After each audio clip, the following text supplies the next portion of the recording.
Recently, I took a flight out of St. Louis on Southwest Airlines, and I had an interesting experience while I was sitting at the gate.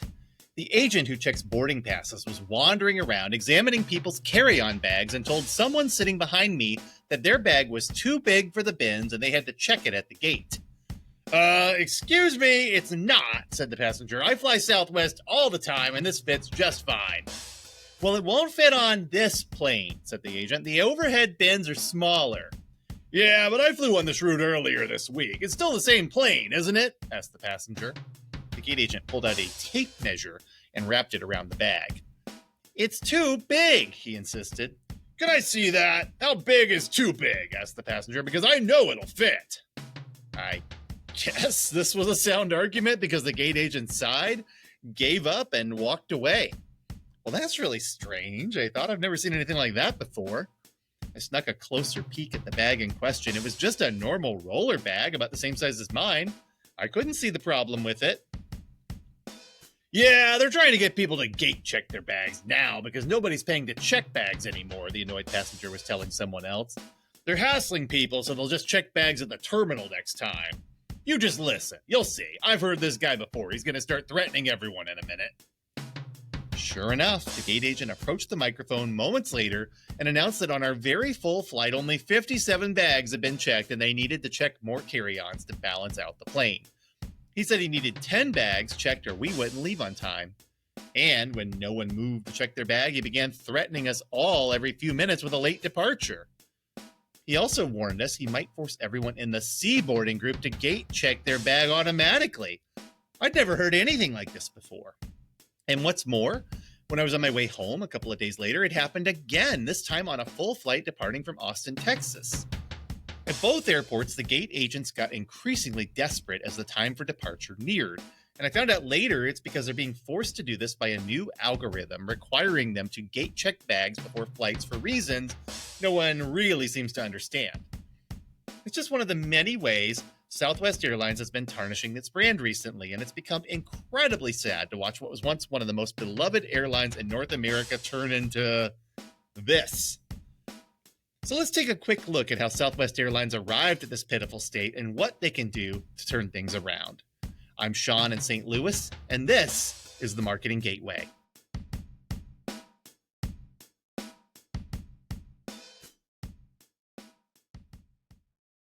So nearly 20 years ago, I was sitting in business school, and it seemed like every single class had some sort of case study about Southwest Airlines pop up. In the mid-2000s, Southwest was one of the companies at the forefront of what we call the experience economy today, focusing on providing incredible customer service and value to build an enviable level of customer loyalty. This wasn't by accident either. Their co-founder and longtime CEO, Herb Kelleher, built this brand up to be something special, and that's always been exemplified by their heart-shaped logo. Southwest wanted the world to know that they loved their customers so much, they even made their stock ticker name LUV and named their airport headquarters Dallas Love Field. Every case study was more or less a variation on the theme of Southwest puts its customers ahead of its profits and it's richly rewarded for it. And every other airline we compared them to, like American or Delta or United or Continental or other discount airlines like JetBlue, Frontier, or Spirit, all looked absolutely awful by comparison. We would learn things like Southwest flies its planes on routes while everyone else relies on a hub and spoke model. Southwest uses the same Boeing 737 planes to keep its fleet consistent and easy to repair. Southwest pre-purchased jet fuel when it was cheap and reaped the benefits during the global recession when prices shot up for everyone else.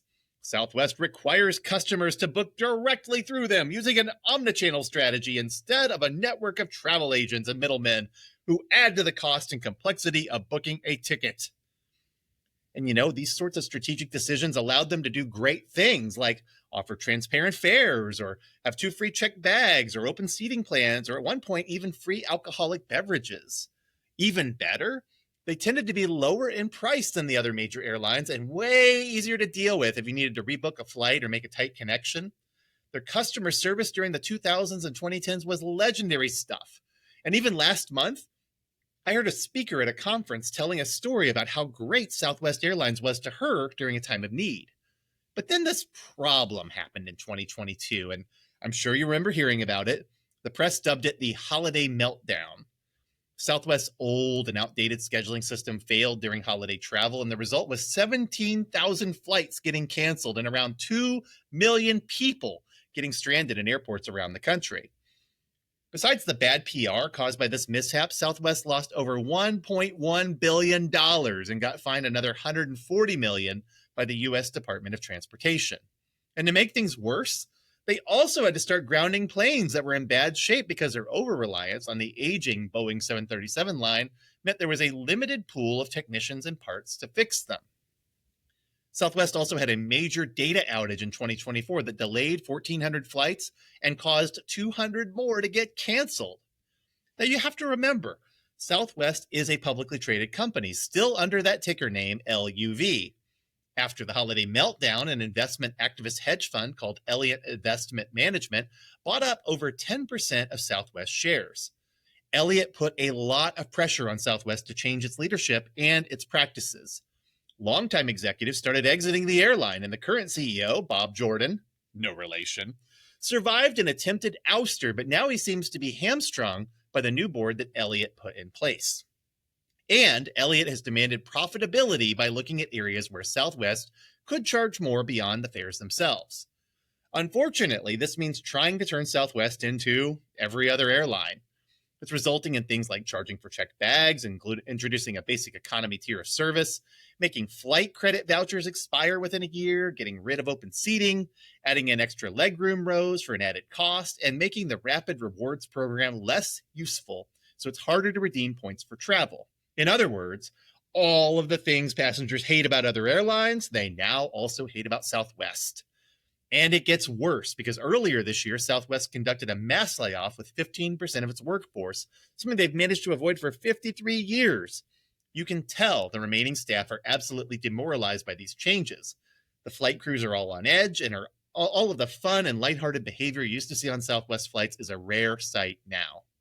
The gate agents are absolutely miserable, having to force people to check bags, and customer complaints are apparently way up, and customer service is perceived to be in sharp decline. Now, I'm not one of those people who insist that things always need to stay the same. Change can be good, and sometimes what worked in the past doesn't work in the present because consumers have different expectations. Airline customers have consistently shown that they prefer low fares and convenient schedules over any sort of perks. And that's one of the reasons it's so miserable to fly right now, because airlines aren't in the business of offering superior experiences. They're trying to provide the bare minimum to most customers and only offer a premium tier of service to that small group of privileged people who are willing to pay for it. But that was why Southwest stood out so well. They'd figured out a way to make flying a little more tolerable while still being affordable. One of their most fascinating ideas is open seating, because it allows them to democratize the flying process to some degree by letting people choose where they sit. This is a big deal for families and groups because they don't have to think about finding adjacent seats when they're booking flights. They can just buy a bunch of tickets and naturally get to sit together. The front of the plane can be filled up by the people who need assistance. The back of the plane can be accommodated by large families with small children. And everyone else can find a seat in between. It works pretty well, and it enables Southwest to board planes a lot more quickly. People who want to pay for priority seating pay a small fee for it, but it's affordable for just about anyone. The alternative, assigned seating, is far more hostile to customers. It rewards business travelers and wealthier passengers by letting them pick the prime seats and then forces everyone else to grab whatever's left. It becomes a lot harder to seat groups. Those in need of assistance will also be scattered throughout the plane, which means that there will be greater delays in loading and unloading passengers. It takes away the fun experience of choosing your own seat, and it also aggravates customers who get stuck on standby or who have to change flights. And then there's the check bag policy. So Southwest's biggest value proposition has for years been that you can check up to 2 bags for free. This made them the airline of choice for vacations, or for people moving cross country, or for business people ferrying cargo, because the only real restriction was weight. If you asked any Southwest customer before this year about their favorite perk over any other airline, free checked bags was probably at the top of their list. And I get it. Carrying that extra cargo is expensive. But it gave Southwest a tremendous boost in the number of passengers who wanted to fly on the airline, and it helped them to keep their planes relatively full along their routes. It also ensured that those customers would consider them as one of the top choices for flying instead of simply thinking about fares and scheduling. It was a key differentiation point in their brand, and it's really incredibly foolish of them to give up all of that in the name of short-term profitability. So pretty much every other policy I've named is something else long-term customers hate. And it's going to chip away at their loyalty to Southwest over time. But if you look online on forums like Reddit or at travel influencers, there's also something even worse going on. The brand has lost people's trust and respect. The great likelihood is that Southwest Airlines, as we've known it for decades, is destined for a sharp decline. The more it tries to wring money out of those who either remain faithful or who have no other choice but to fly with them, the more you're going to see people peel away from them as a brand. So, what can be done? Aside from some sort of grassroots effort to dislodge Elliott Investment Management from the board, not much. Many of Southwest's problems came from resisting change for so long and for staying true to a business model that used to work really well, but which resulted in not upgrading the systems that were powering it. But there is something they can do, and that's to recognize that their brand used to stand for something, and it has an opportunity to stand for something new during this pivot. Loving your customers is still a powerful and salient message. And if Southwest can differentiate itself on superior service, even amongst all these cost increases and changes, it might have a chance. So what would this look like? Well, first of all, stop hassling customers and requiring gate agents to check bags at the gate. That's a given. Offering discounts and perks to the most loyal customers is next, but you know what? Everybody already does that. So what about bringing back that sense of fun? That's still possible because it's baked into the DNA of the brand, and it's still something Southwest is pretty well known for. It's not something you can just force staff to do, though. You have to hire the right people, train them, retain them, and support them so they can provide the best service possible. That also means you need to pay them well and treat them like they're valued by giving them input and from promoting within, which means you have to train and develop them as part of your workforce. That can be expensive. Even so, happier staff will ideally make customers more loyal and likely to think about the brand as being more than just a place for low fares and convenient schedules. It'll be a smaller differentiator than free check bags, but still worth investing in. I'm not holding my breath, though. Elliott's philosophy is to make Southwest like every other airline. Their end game as an investment company is to either sell off their shares at a big profit or facilitate a merger and acquisition, just like they did with Athena and Citrix, two other companies they've had an activist stake in.